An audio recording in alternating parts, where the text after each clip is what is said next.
Hello, I'm here with Romi Rossel, VP, Treasurer, and co-founder of the San Diego Brewcycling Collaborative. She is also co-founder of the Bountiful Bag. So what is brewcycling? So the San Diego Brewcycling Collaborative is a nonprofit organization that was started by a group of individuals that had similar passions and worries about certain materials that were not being recycled curbside in the craft beverage industry. We saw a problem and we came together to form an organization in order to divert these materials. We are currently a 100% volunteer-run organization, and we divert plastic waste for the most part in the craft beverage industry, including malt bags, pack tags, shrink wrap, grain strapping, and then we also divert aluminum and cardboard. The breweries end up with all of these materials to discard, and they're commodities that have very little value. Soft plastic is not valuable, but it occupies a lot of space. In the case of the malt bags, they as soon as you're done producing, they have a lot of grain, left over sometimes, and even the dust.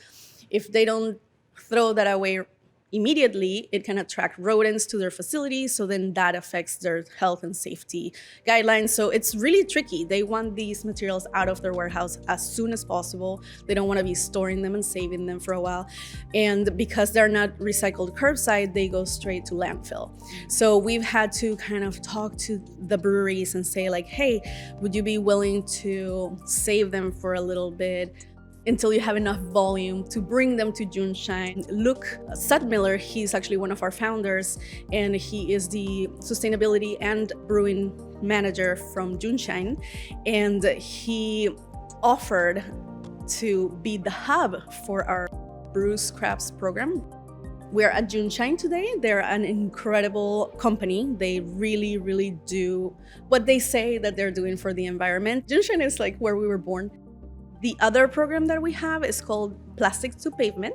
These guys are actually a little bit problematic because they're flat and light. They typically get mixed in with cardboard and paper, and they don't get sorted correctly at the material recovery facilities. So this is the reason why it's really important for us to separate everything in order to make sure that they're gonna end up in the right place. We've partnered up with about 50 breweries and retailers around San Diego, where they have a bin that we provide to them, and we then separate them, bring them to a facility in Vista. It's a company called McRiver, Southern California, and they're the Plastic Roads company. They actually turn these plastics into sustainable asphalt, which is amazing because it is replacing some of the virgin oil that is required to make asphalt and replacing it with plastic that would otherwise end up in landfill. So it's a win-win all around. It's hyper local, so our carbon footprint for this program is really great. We can eventually say, hey, we are paving San Diego roads with our waste that is really not waste. And a part of our education outreach programs is to start to encourage people to see waste in a different way. Waste is actually a resource. It doesn't have to be trash. It doesn't have to be seen as something that we can't use. If we get creative enough, we can really find a place for it, a use for it, and stop using the natural resources and depleting our natural resources. You've diverted 100,000 pounds. Is that correct? The first year we diverted 100,000 pounds. Second year we were at 200. So I'm, assuming 300 or more. And then with these, we've diverted, I would say, close to 10,000 pounds. So we have our two hubs, Juneshine and McRiver. They have been so kind to donate their space, their labor, their equipment to bale, to process these materials, to ensure that we're working with private haulers. We understand that this is a costly operation. It takes a lot of effort, and it's only possible if we do it as a collaborative. The breweries have to be on board, the consumers have to be on board. It takes a lot of funds. So, corporate sponsorships, grants, these are the things that we're going to be working towards. We currently have a couple of amazing corporations that have helped us out, like Junshine. Besides everything that they do back here, they've also donated funds to us to help us to run these programs. Dr. Bronner's has been a supporter as well. There's many industries in San Diego that we could work on to be more sustainable. Why was the beer industry important for you to tackle? Craft beer is basically part of San Diego's culture. We are considered the capital of craft of the USA. We have over 150 breweries. It brings an economic impact of $500 million to the city, provides a lot of jobs, and because there's such large volume production of beer, that means that there's also a very large volume of waste that is generated. And when we all found out that these waste streams were not being addressed by the local waste management systems, is when we started to kind of picture in our head, if after one brew day from a medium-sized brewery, we have already a mountain of malt bags. Imagine multiplying that by 150 times, how many times they brew every week.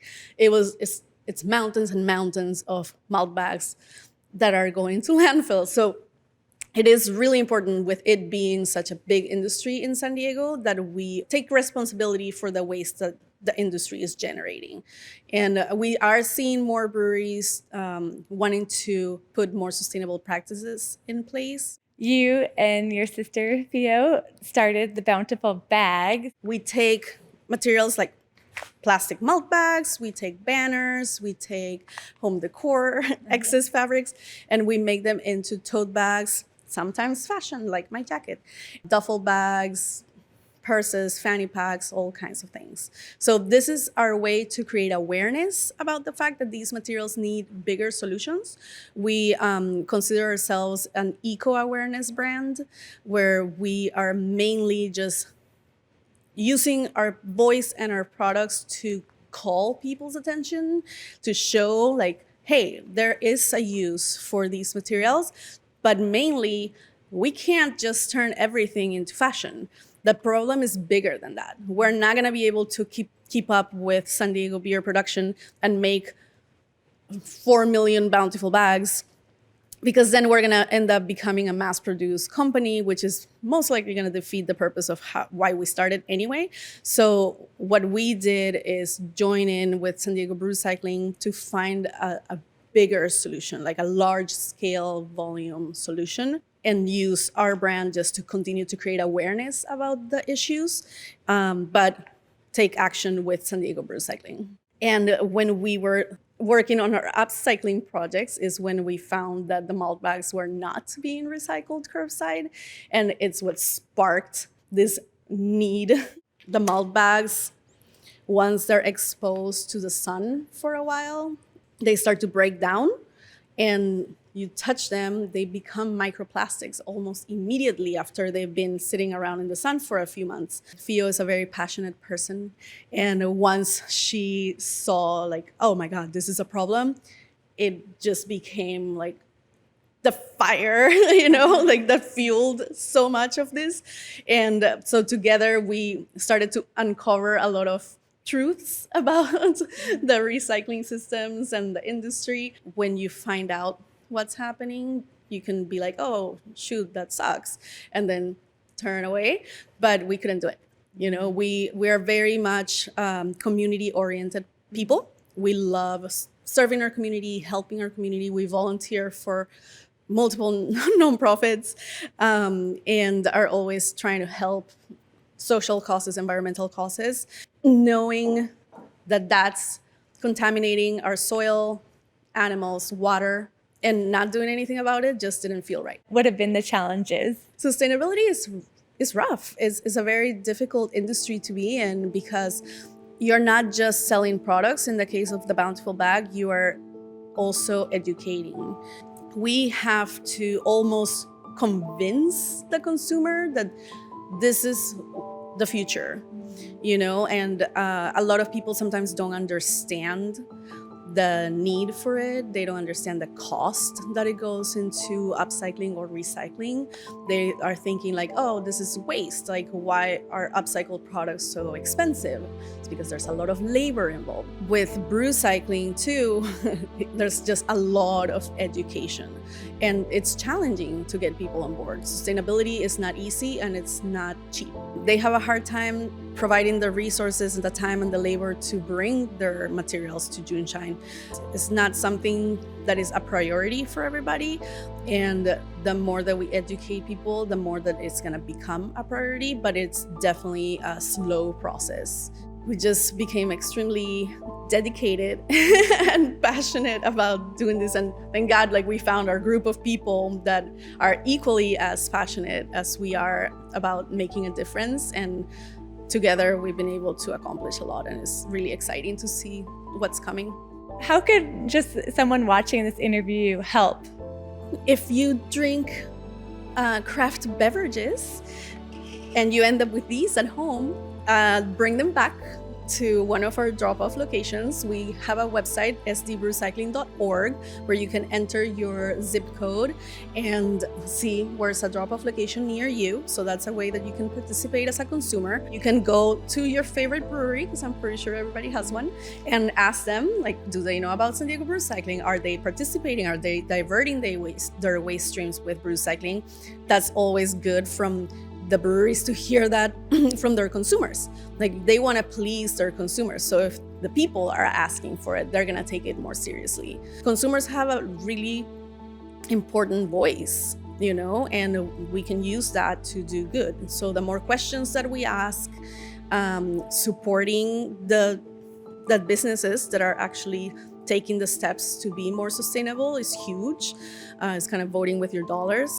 If you're able to, donation or sharing our Instagram with your friends, which is SD Brewcycling, following us, attending the events that we throw, just talking about it. We just need to talk about it. If corporations or anyone that works at a company that supports sustainable initiatives, if anyone is watching, then we're always looking for corporate sponsorships. So we have our work cut out for us.